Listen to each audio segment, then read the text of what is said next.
Dobrý večer, já se jmenuji Tomáš Etzler a vítám vás na další onlineové debatě Melting Potu. Tato debata bude probíhat v angličtině, takže já rovnou přejdu do angličtiny. Good evening, I'm welcoming everybody for this another debate of Melting Pot. Tonight we'll be talking about racism in the 21st century, about how to tackle this and how the problems it really is. And I'm very happy I can greet and thank for joining us our tonight's guest, Mr. Paul Cleal. He's a corporate finance and human resources specialist. Paul is a person who holds a lot of positions in many different companies on issues of inclusion, of issues of diversity. And recently he was made an officer of Order of the British Empire for his work in promoting diversity and inclusion. Good evening, Paul. Good evening, Tomáš. It's great to be with you. Paul, one of your, thank you very much for being with us. I omitted one thing because you were very recently named to be an advisor to the Premier League, the advisor of diversity. Tell me, what does this role obtain? What do you do for the Premier League, the best football league in the world? Yeah, well, we hope it's the best in the world, and we want it to stay that way. And that's actually part of the reason for my role, is to make sure that it stays that way. We believe very strongly in the benefits of diversity and inclusion. And my role is to advise the board. So there's a small board of directors of the Premier League, only 4 people, and they essentially run the competition. They're responsible for the competition. They're responsible for marketing the competition and selling the TV rights, and that's their 2 main jobs. Now, as part of that, they have to be very interested in diversity and inclusion. And football in the UK and in England has often had problems with racism and other issues of lack of diversity or inclusion. So the Premier League wanted me to come on board to write an action plan about what could be done to increase diversity and make the league a more inclusive environment than it already is. Now, of course, we already have, if anyone who watches Premier League football will see that we have players from all over the world. So when you're on the pitch, then clearly it's a very diverse environment, but off the pitch, less so. So if you're looking at the management, the coaches, the people who are in the boardroom, the executives, then you see much less diversity. It's mostly men, mostly white men, and that's common to many other industries. But football has this interesting difference because of the substantial amount of diversity on the pitch. So my role has been to create this action plan, and we will be launching it very soon. Paul, I also mentioned that you are, or I can maybe clarify, you are a member of boards of a number of organizations, including, or educational organizations such as Kingston University, London. You used to work in this position for PricewaterhouseCoopers. What do you do for this other organization? What is your role? So that's right. So in my full-time executive career, I was a partner at PricewaterhouseCoopers or PwC, or maybe in some countries it's known as Price. I don't know about Czech Republic, but yes, I was a partner there for 16 years until 3 years ago. And then I left to become a non-executive director. So I've joined a range of organizations to sit on the board in an independent role. So when the chief executive and their team need advice on strategy, then that's where I come in. And of course, non-executives on boards have very important roles in terms of governance. So my most important roles at the moment of that nature are with one of the hospital trusts, one of the big hospitals in London. And obviously in the last few months, it's been a very difficult time for the organisation because of COVID and all the troubles we've had and continue to have. I'm also involved with the Metropolitan Police. So again, a very interesting organisation, a very large organisation employing 40,000 people here in London. Involved also with Sainsbury's, one of our big grocery stores, supermarkets, on their Foundation Advisory Board. And as you mentioned, until recently, actually, I was on the board of Kingston University too. So yes, a range of organisations, and I do different types of advice depending upon the situation. But I bring, as you said earlier, expertise in corporate finance, human resources, strategy consulting. So I try to make myself useful, I guess. Paul, I want to go back quickly to the Premier League. Tell me, you mentioned some of the issues you are dealing with, like you mentioned the diversity, for example, in this leadership and what have you. But tell me how big of a problem racism is in Premier League. And, because we just, here in the Czech Republic, just within last week, we had a fairly bad incident, a black player from Colombia was verbally attacked, very, very bad racial slurs. Is now under investigation. How big is this problem in the Premier League? Well, I think I'm happy to say that on the pitch now, it's much less of a problem. If you go back 30 or 40 years in England, then when the first black players came, then there were lots of problems with abuse and problems in stadia. And everybody knows about the history of hooliganism, as it was called in English football, with people fighting in the terraces. And happily, that is all, I think, mainly gone.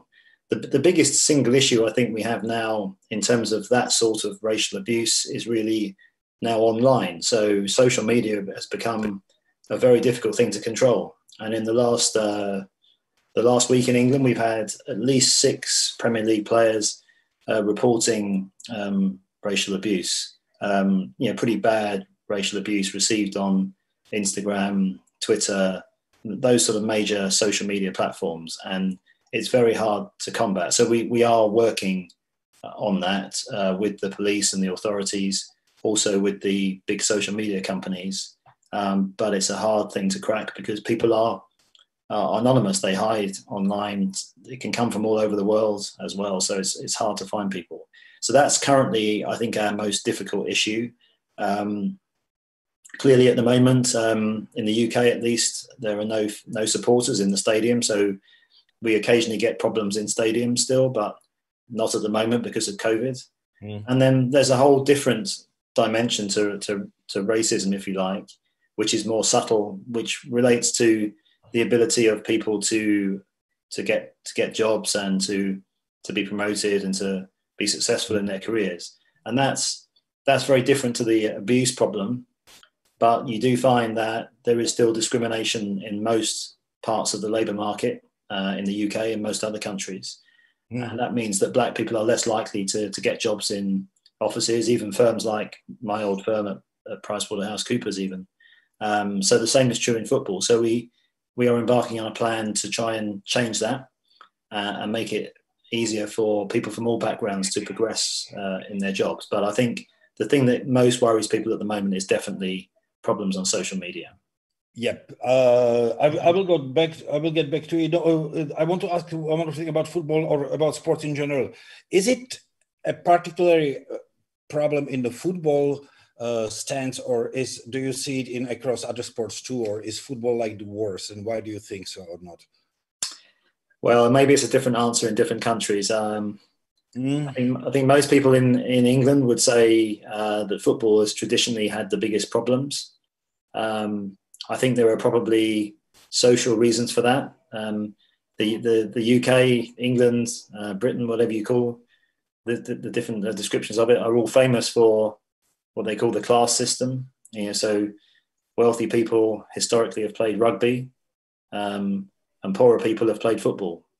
And that's often attributed to be part of the reason why football is like a lower class sport and seems to have more problems. I don't know. It's certainly more popular than rugby and cricket and other pastimes.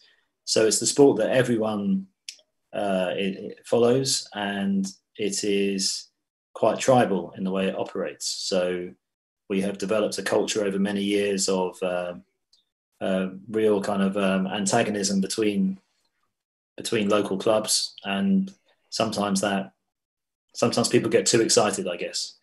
But yes, it seems mostly that the problems historically have been mostly in football, and it's getting better, as I said. But I think social media now is a whole new problem.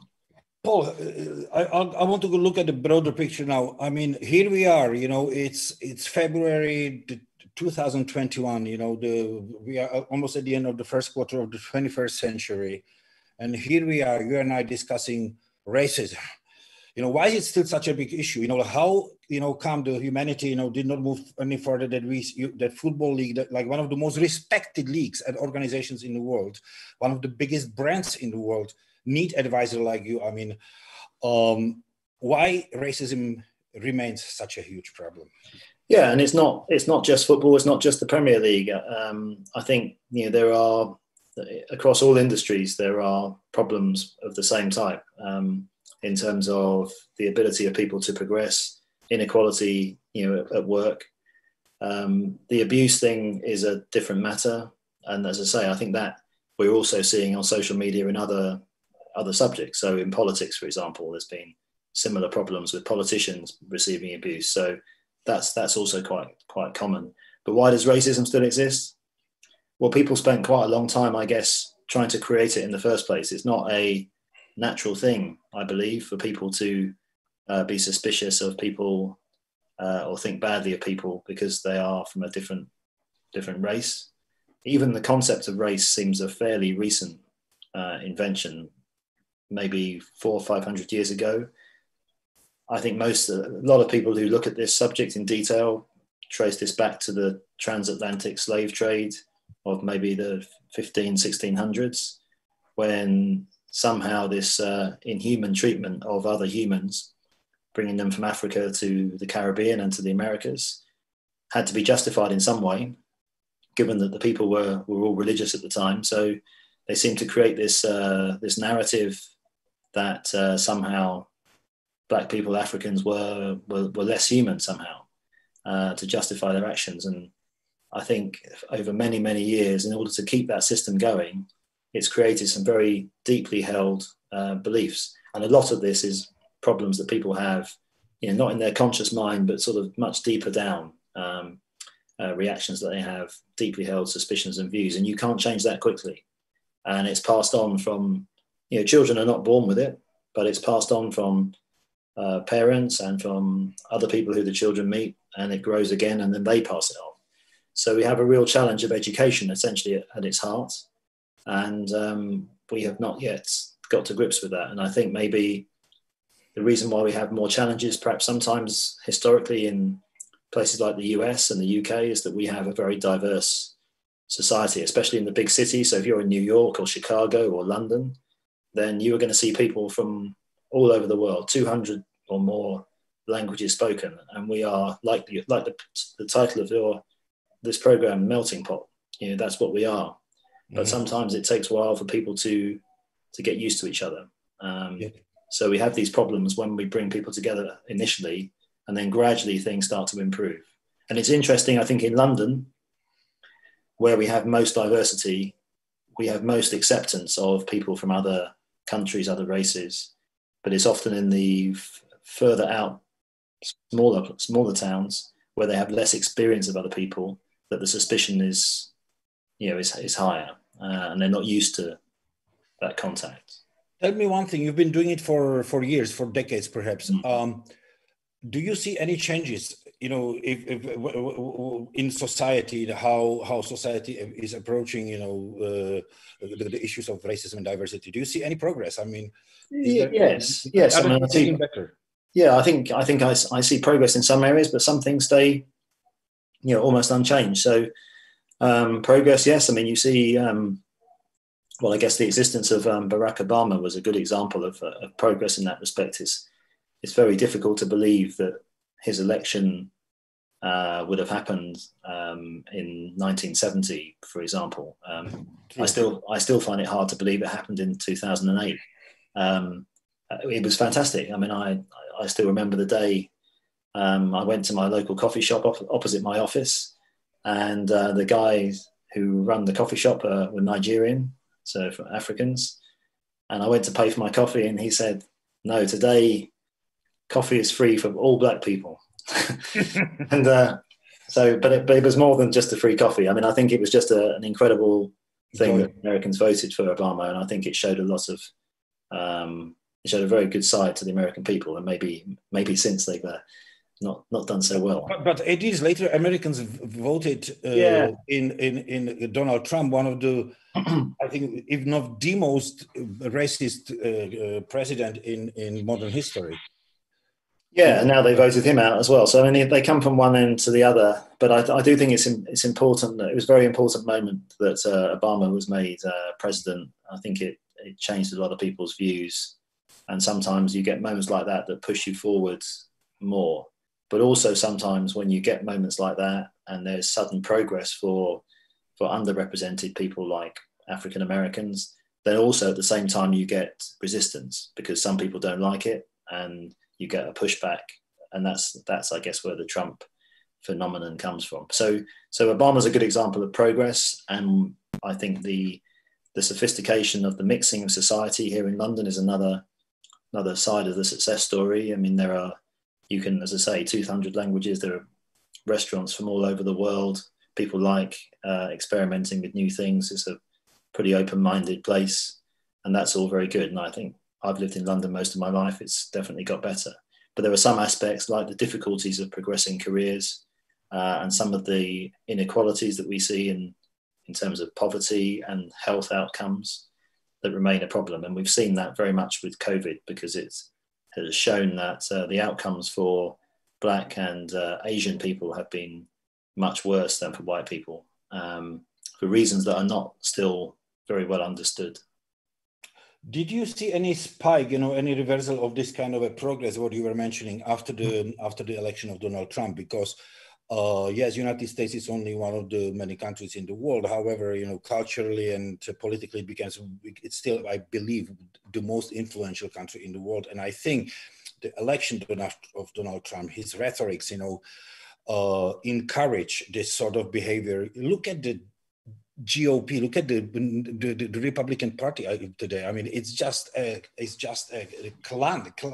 I mean, did you see any reversal, or did you see any spike in racism, or these issues going backwards? Or the progress going backwards after his election, or how his 4 years in office affected this kind of a fight or quest against racism in the world? Well, the first thing I must say about the UK is we had our own problems at the time with Brexit, and people here started arguing with each other, and some of the issues around immigration were a big part of the referendum for Brexit. So you may have seen advertisements for voting to leave the EU with long lines of darkish-skinned refugees queuing up to get into the country.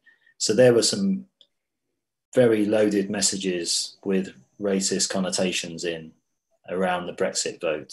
Now, not everyone at all, I'm not saying, believed in those messages and why they voted, but there were definitely some very strong anti-immigration messages at that time. And the government of the time also had what they called a hostile environment. So they wanted to make it difficult for people coming to the country as illegal immigrants. They wanted to make it hard for them. And all those things contributed to an anti-immigration feeling. It was part of the discussion around Brexit. So when that happened in June 2016, a few months before Trump's election, then really it's quite difficult in the UK to pull those two apart. And many people saw them as the same trend, if you like. People wanting to reverse progress of integration and go back to a much more separate existence, go back to some almost unreal historic past that maybe never even existed, where white people were all living together and there was no one else and they were all happy. I mean, it didn't say that in the history books when I read it, but that's what some people seem to be voting for. Other people voted for Brexit for completely different reasons, completely legitimate reasons. But that was certainly part of it. And I think the combination of Brexit in the UK and Trump's election has had the effect of encouraging people who over the last 20 or 30 years have learned that whatever they might think about black people, they can't say it in public. And some of the good work we've done in the progress of the last 30 years has perhaps pushed that underground somewhat. And then Trump and Brexit takes the lid off, and some of that came out, there's no doubt, and still continues that way. And you often find that a lot of these people are who make the abuse on social media. I mean, they need some encouragement. So they need someone else to say something first. And when there's an event that happens that maybe Trump says something, then that's when they come out. And then that encourages more people to come out. So we see what we had last week in football here, where there's one incident where some Manchester United players get abused. And then the next day there's another incident, and it's West Bromwich Albion, then it's Chelsea, and then it's Southampton, day after day for a week. But probably if the first one didn't happen, the next one wouldn't. But once someone is brave enough to start, encouraged often by irresponsible politicians, then that's where you start to have, basically it's like validating it's okay to come out and say what you think. And it's an easy way to get votes sometimes for the politicians. You mentioned social media a couple of times, and we all know, or people who are kind of reading about this, all know that social media became toxically weaponized in recent years, not only regarding this issue. What is being said on social media can never be repeated on TV stations and whatever, because one of the reasons is because the television stations, and companies around the world are, in the Western world at least, what we are talking about, are kind of regulated. Do you think that, or two things. First of all, are you aware that any people of your profession or of your capacity are working for social media? Do they have any advices like that, or are you aware of that they are addressing? Yeah, they do. Yeah, definitely. I mean, I don't know people personally, but I've seen people on Facebook and Twitter who have those jobs. You'll find people who are full-time employees, their only job is diversity and inclusion. And yes, all those companies will have that. And I'm sure they'll have that for their own internal reasons, so that they have diversity and inclusion within their organization, but also they will have it in relation to what goes on their platform. But do you see any result of their work? Do you see any changes or like, for example, yes, Donald Trump was banned. It was quite extraordinarily from Twitter. However, should have done it earlier, because his tweets were most of the time lies or manipulations or insults or attacks, and attacks against minorities, attacks against other marginal groups. Should this social media be more regulated, even when it comes to heads of states like Donald Trump? I think it should be more regulated, yes, and I think they are doing some things, but they only go so far, and I think they probably need to do more. So I think some form of regulation may well come. It's difficult because they're international, global organizations. They're not based in your government's territory, so it's hard for a single government to do things sometimes. But I think what we see them doing and some of this is effective. What we see them doing with abuse on social media now is that they will remove tweets or messages on Facebook or replies on Instagram. As soon as they are found and reported, they will remove them. So obviously individual users can report them. The Premier League has people who report those tweets as well. And then individual tweets can be deleted. If it's bad enough, they will close the individual's account. You mentioned what happened with Donald Trump. That was an example. And then the problem then is that individuals can open a new account, and there's no verification of their identification, so they can do it again. So there was an example back in, I think it was April last year, of a football example where at the end of the match, somebody started sending death threats to one of the players who had scored the his crime was to score the winning goal against the opposition. So this guy sends death threats. Then his account gets closed down. He opens a new account. He sends more death threats. He has that account closed down, and you just carry on. And I think that's where increasingly, if you look at what's being said in the football world here, that's what people are complaining about, the inability of the social media platforms to properly close down accounts because they haven't actually asked for any ID to set one up in the first place. And I think that's a step that they should be asked to take. And it may be that governments will go that way. I mean, the UK government is talking about introducing legislation in the next year called Online Harms Bill. And that is basically recognising that people are in danger because of what goes on the internet. It's particularly focused, I think, on young children and vulnerable people who are on the internet, but it extends to abuse as well. And I think if Twitter and Facebook don't take stronger action against people who use their platforms, then I think they will find that governments will be under increasing pressure to do something about it like that. You know, I want to go back a little bit to this Donald Trump effect for two ways. You know, you were absolutely right saying, you know, I lived in the United States for 14 years, you know, and I lived in quite diverse places like New York, even Denver, and I had no doubt that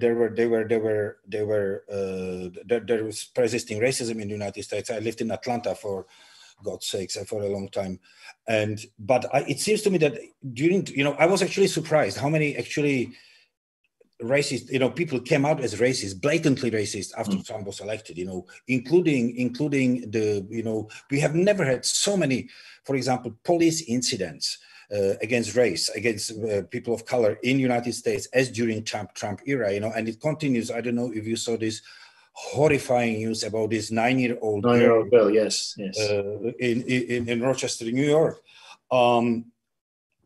So this effect was definitely, it's not only the other politicians, but you know, I can see a huge following of Trump, you know, a fan base here in the Czech Republic. And yes, they are all, or most of them are very far right voters and what have you. But so that's, I wanted just kind of have it as a comment on you, but it also created adverse effect. I think that people, you know, I mean, I want to talk about the kind of resistance to it, and I want to talk about one phenomenon in particular, and it's Black Lives Matters. Yeah, I don't think Black Lives Matter would exist without Trump being in power. Do you think so? Probably not. No, I think it's in some ways the successor to previous civil rights movements, isn't it? I mean, going back as far as the 60s with the Black Panther movement, and then obviously the Martin Luther King and NAACP movement. So there's been a long succession of these things, and I think people get tired with lack of progress. So partly it's that. And then, of course, you've had these continual incidents every few years, or maybe more often, with police incidents in the US. And then I think the incident that happened with the killing of George Floyd was just the last straw for many people. And I think the coincidence of that incident with the lockdowns around the world made it bigger news, that people noticed it, and it lasted for longer. And I think it provided perhaps we were waiting to explode about something, and it came. But yeah, I think the trouble is that Trump's attitude, as I said before, it helps bring out on social media people who suddenly think it's now fine to shout abuse at someone they've never even met on the internet, and that is also true of people on the streets, and it's probably also true of some policemen in the US who now think that they have a legitimate reason to take a hard line against black people. So I do think his attitude has got a lot to blame for this. Yeah. I want to ask you, like, how do you, from your point of expertise, I just want to tell our viewers, what happened in the United States, just the incident we talked about, the little girl. There was police called to some sort of domestic issue, domestic disturbance. There was a little 9-year-old girl who threatened that she's going to kill herself, that she wanted to run away. The police grabbed her, the white policeman, the girl was African American, put her handcuffed in a police car on the back seat. And when she was sitting inside of the car, handcuffed, they pepper spray her. That's absolutely, I'm a father of a 12-year-old. I mean, I was so angry when I saw it. But how do you tackle this? Because, it seems to me, that's why I was I'm really disturbed by it and worried when I saw how many incidents all over the United States are happening. How do you address it, or how do you approach this problem in a police force of a size in the United States? How do you approach such a problem? Do you have to dissolve it? Education, how do you deal with it? Well, I think people have suggested all of those things, haven't they? They've talked about dissolving police forces at times. They've talked about defunding them, taking money away and spending it instead on social causes, maybe on housing or education programs, and getting people into jobs. Ultimately, what you're describing, I think, Tomáš, is a cultural problem.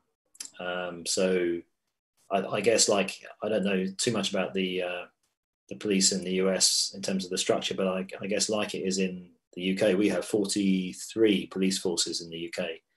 So the Americans, I think, have a lot of different police forces at different sizes, and they have probably some common problems, but they probably have forces where there's just a cultural problem.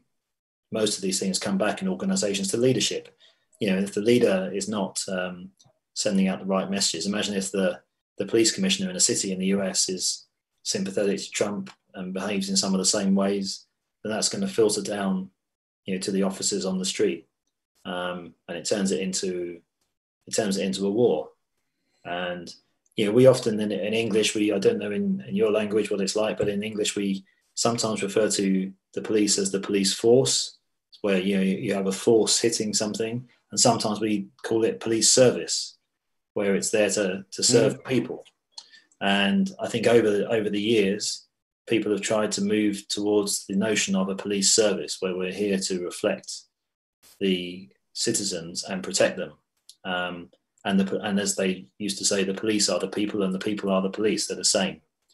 Now you have in certain areas, particularly where there is a big divide on racial grounds, you have a police force on the one hand and a disenfranchised, often poor group of people of a different race on the other, and it's a bad combination. And sometimes the guys who are running the police force seem to think that the best way out of it is to use more force, and I don't believe that's the right answer. Tell me, I want to go back to Black Lives Matters. Tell me, did this movement in the United States, or I don't know if I would call it movement, but this, I guess movement or initiative, did it affect United Kingdom at all? Did you see? Yeah, very much. How?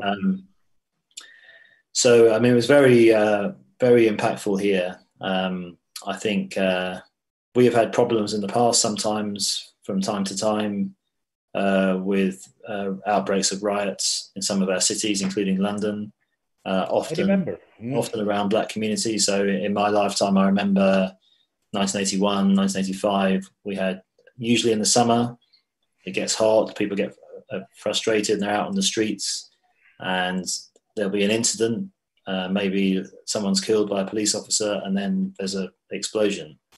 So we've had a few of those over the years. But this time, of course, the incident was not in London, it was somewhere in America. But because of social media and the ability to see these incidents, it was transmitted around the world. And we have a very large population, Black population here in London. We have some difficult history between the police and those communities as well. And it seemed, I think, again, because of the lockdown, the COVID lockdown, people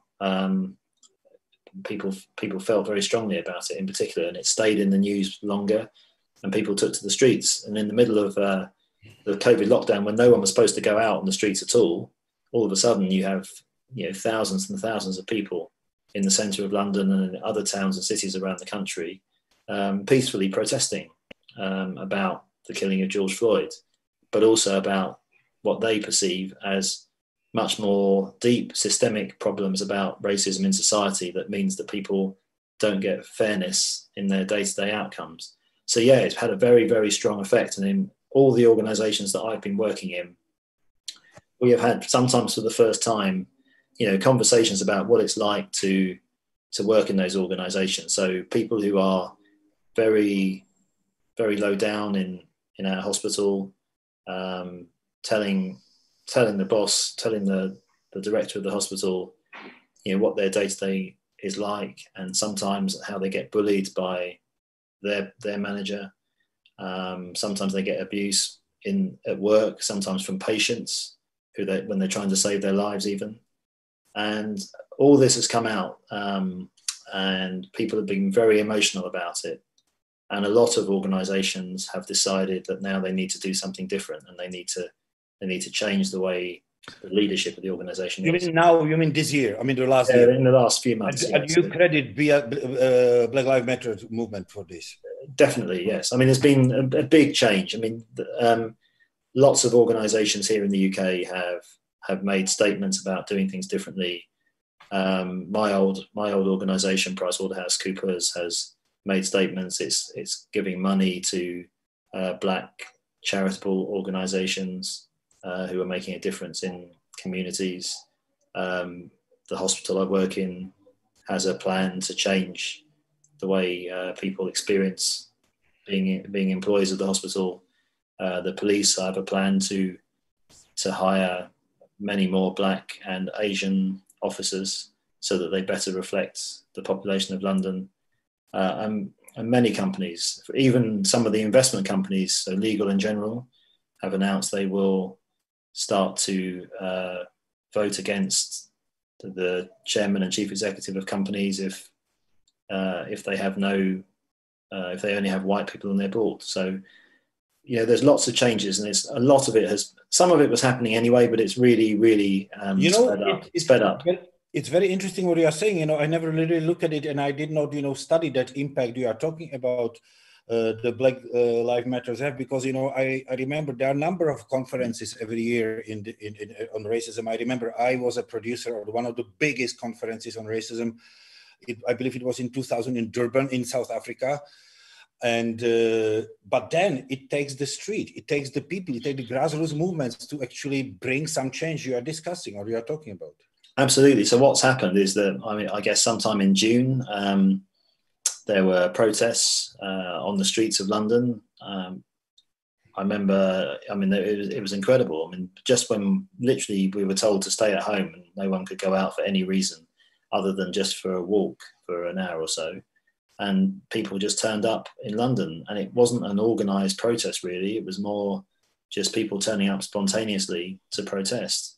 And of course, there were people on social media saying we're going to Trafalgar Square or wherever. But people turned up, and there was no coordinated organisation of it. And I think the police found it quite hard to deal with it, simply because normally they can say to the organiser of a demonstration, which way are you all going to walk? And they all walk in one direction.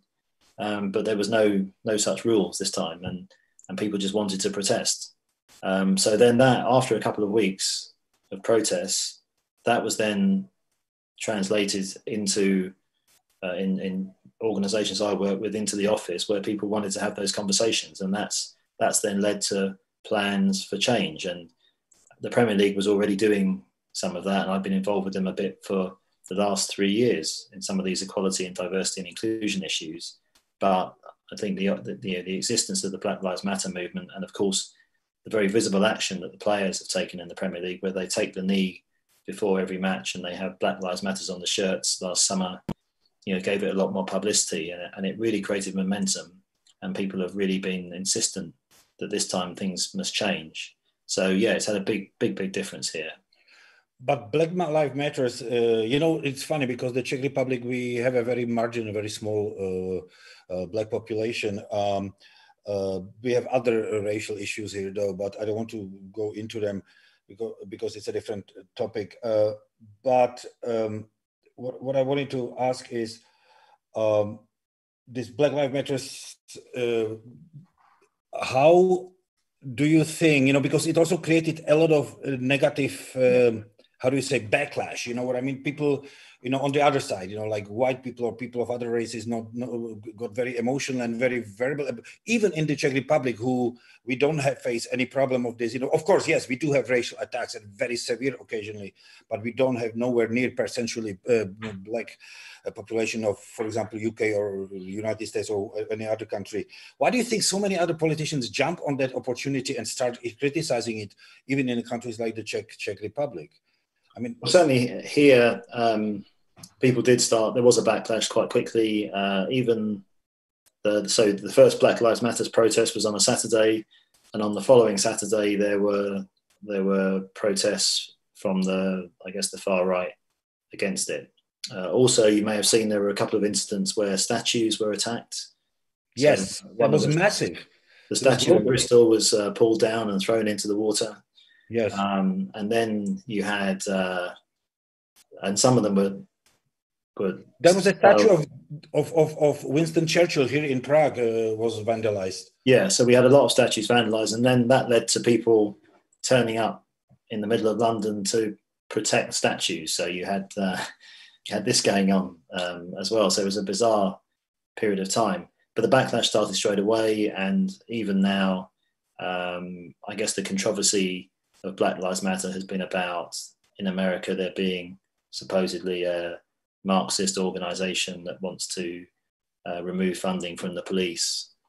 And people here have sought to draw a connection between that and people protesting for the end of racial discrimination, which is unfortunate. But it's made it much more difficult to continue using. If you think of Black Lives Matter as a brand, then the brand has this problem of being connected to this organization in the US. So quite a few organizations have moved away from using Black Lives Matter here because it's just causing more and more arguments. And you'll see on the Premier League that whereas last season they had Black Lives Matter for one match on the back of the shirts across the names, and then for other matches on the patch on the sleeve. Yes. Now we use the Premier League slogan, which was before Black Lives Matter, called "No Room for Racism." So that appears on the players' shirts, and that's part of recognising that Black Lives Matter has I don't believe it has a strong association with this Marxist organisation. That's not what it was about in the UK at all. But some people have taken that view, and politicians have raised that point on numerous occasions. Sometimes they genuinely believe it. Sometimes they're just trying to discredit the anti-racism movement. You know, you mentioned, you know, that racism, and I totally agree with you, is not something natural. You know, that it's basically people are being brought up as racist, and it's the environment. But tell me in general, what do you think? What are the, you know, because the racism, I lived in Asia for 10 years, and racism, different types of sort of racism is very rampant there. You know, racism is also big in Africa. I know we've done the story on the, you know, like like a Congolese coal miners in Angola, for example, you know, and they are severely abused by the Angolans. Are there any, you know, I'm sure they are, you know, like what is the problem in the 21st century, you know, that besides being brought up, how you're brought up, you know, like you mentioned when we were discussing it over the phone, you know, the loss of status, you know, what are the people, you know, the Chinese are quite, also of other nations in Asia, quite racist and openly. How, you know, what are these majorities are afraid of, or why do you think? I mean, I think a lot of this societies. I'm not talking about individual societies. I mean, social groups. Yeah, I mean, I think a lot of this ultimately comes down to fear. Sometimes just fear of the unknown. Sometimes it's economic. So when we spoke on the phone, Tomáš, we were talking about loss of status. So you have, I guess, a historic power dynamic where white people and men have been much more dominant, and the progressiveness within society is often about recognizing the rights of people who historically have had less power. So most obviously women, but also people from racial minorities. and now we have other forms of diversity that we celebrate as well. Religion, sexual orientation, basically allowing everyone to be themselves, rather than keep power within a self-defined group that has a certain set of characteristics. And it's inevitable when you try to diversify power, there's a risk that some people will feel that that change of power does not suit them. And I think a big part of what we've seen with Trump and his supporters in the US is that historically a group of people who were powerful, they were the strong men of the strongest country in the world, have seen the country weaken and seen their position in it become less significant. And that's where the whole Make America Great Again is also about making those people who feel like they're being left behind or having power taken away from them, they want it reinstated. So that's this sense of going backwards to something that we feel we had before.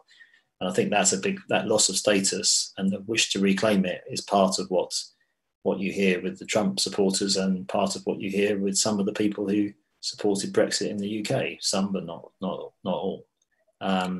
So that's a big factor. I think that sense of fear of loss, whereas you get less of that sort of behaviour in people who are right at the top in the elite because they're confident they're not going to lose anything. They're fine. So it often happens in the lower classes.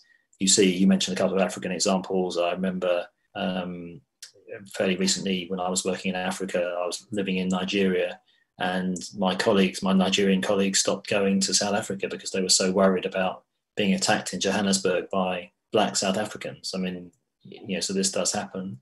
I think the difference between that sort of obviously economic problem where people are worried about immigrants taking their jobs, very common narrative, it's usually wrong. That when it's that sort of narrative, you can see the economic reason for it.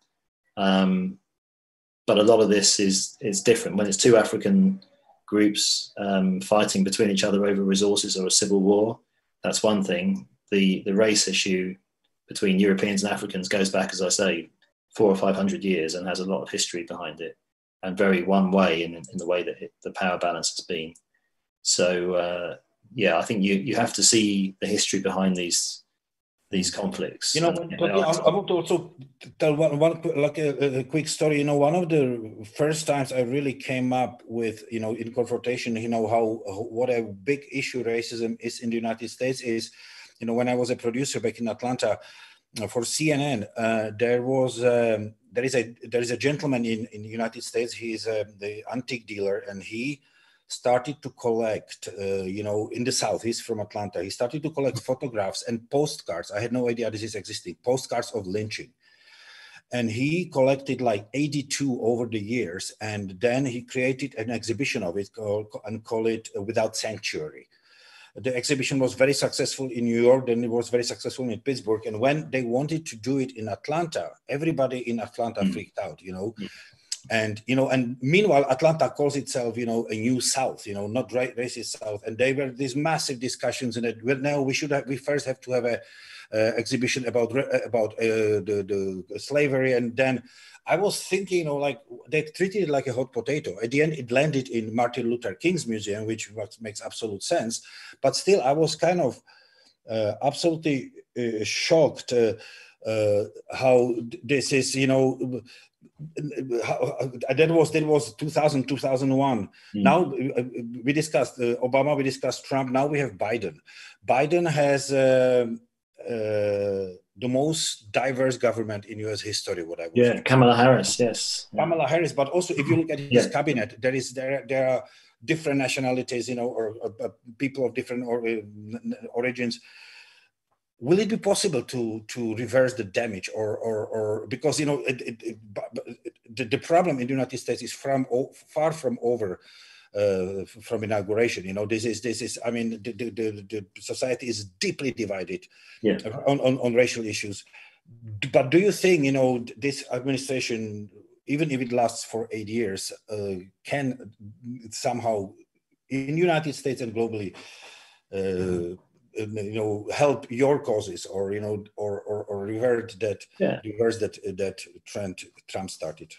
Yeah, I think so. I would hope that, well, maybe Biden lasts for 8 years, maybe he doesn't. But if the Democrats are in for 8 years, then that will be a long period of time from Obama's election through to the end of this 8 years.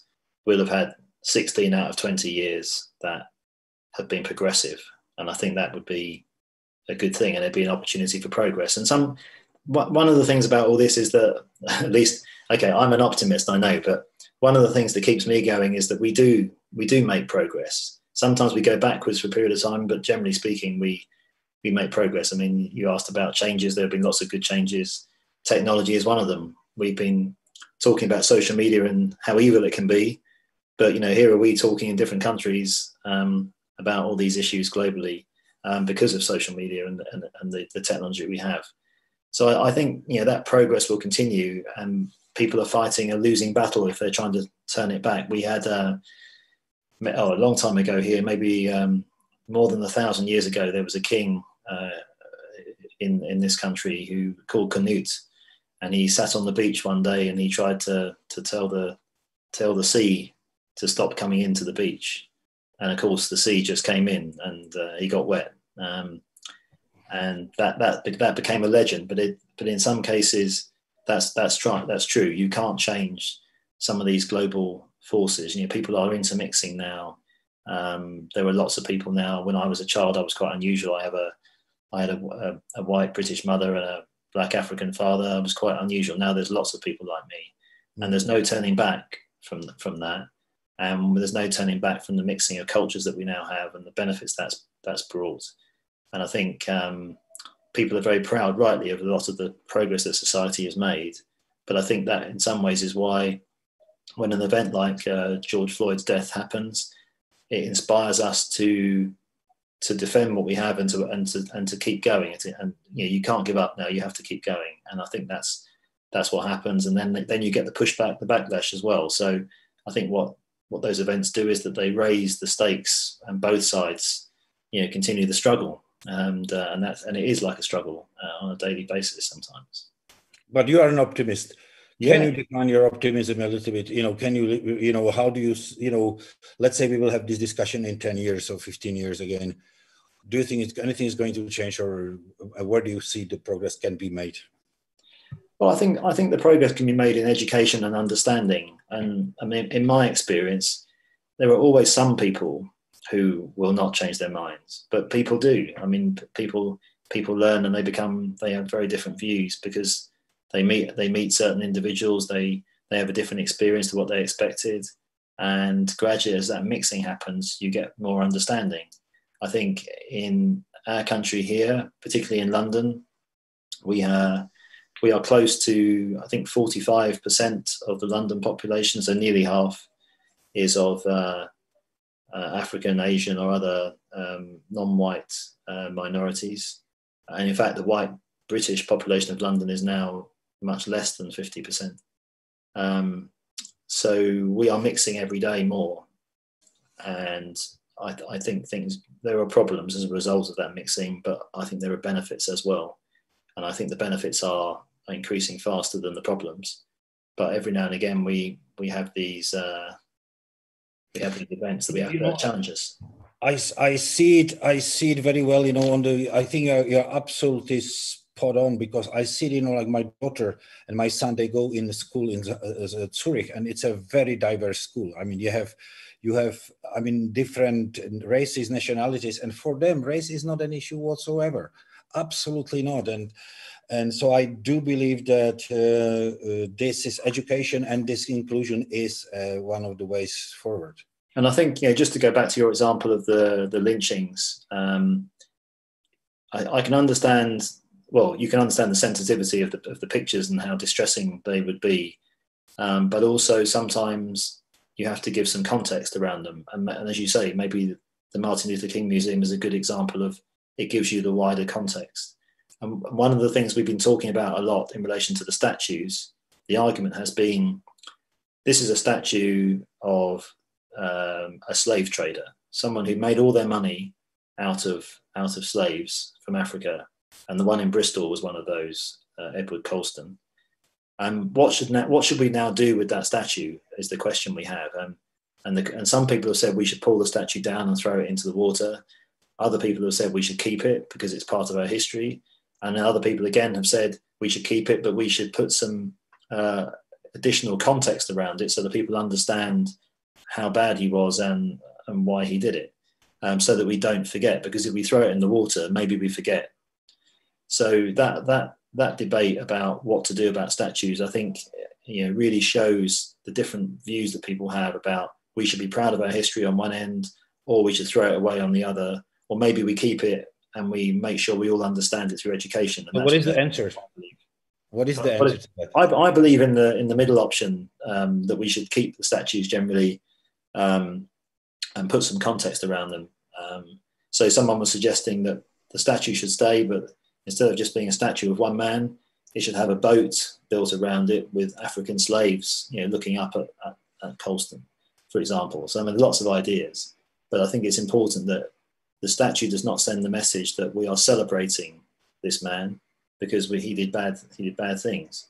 And I think if you have someone who did things that were so bad, maybe Adolf Hitler would be an example, then you would decide to take the statue down. But still, it's very important that we don't forget that era of the Nazis, because if we forget, we risk the whole thing happening again. And of course, some of the issues around racism, often get brought back by people who remember that era. So I think education ultimately is the thing, but education comes in different ways, doesn't it? We often think of education in the sense of studying books, but now you learn in lots of different ways. And of course, you learn in many cases just by meeting people and having conversations like this about it. And that is the best thing. And if we have a problem here, the thing that worries me most is that sometimes, now that we have many more people from all these minorities, I have lots of friends who are from Nigeria, for example. They spend a lot of time together talking to other Nigerians, and maybe not enough to local white people or to Ghanaians or Indians. And I think we learn more when and it's a diversity point, we learn more when we are engaged in diverse conversations in the spirit of openness and learning about other people. And my greatest, I think, gift, if you like, having those different parents, is that I automatically have to understand that there is an African way of doing things and a British way of doing things. And sometimes one is right, sometimes neither are right. But I can understand both, and I kind of speak both languages, if you like. I have both cultures to some degree. And that tells me that no culture is right all the time. And that's a lesson that some of the Trump supporters probably haven't learned yet. Paul, I thank you very much. It's a fascinating discussion, but we ran out of time. I hope to stay in touch with you. Hopefully we can meet maybe halfway through the first term of Biden and see what happened. That's right, yeah. Thank you very much for joining us today. And I thank you, all of you who were watching us, and I wish you everybody good evening. Thank you, Paul, again. Pleasure.